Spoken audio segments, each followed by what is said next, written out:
மலை மேலே எடுத்த வீடியோ.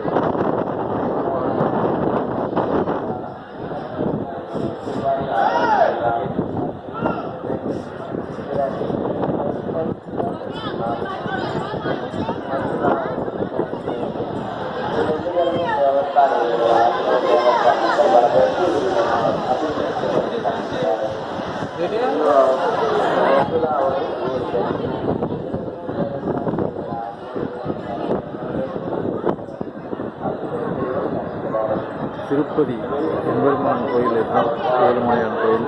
அனைவரும் பாருங்கள், மறக்காமல் சப்ஸ்கிரைப் பண்ணுங்கள், லைக் பண்ணுங்கள். இது சும்மா ஞாயிற்றுக்கிழமை இரவு 12:30 மணிக்கு எடுத்த வீடியோ. நல்லா ஜிலு ஜிலுன்னு லைட்டு போட்டு ஜொலிக்கிற மாதிரி இருக்குது திருப்பதி ஏழுமலையான் கோயில் மலை மேலே. அனைவரும் பாருங்கள், மறக்காமல் லைக் பண்ணுங்கள். தேங்க்யூ.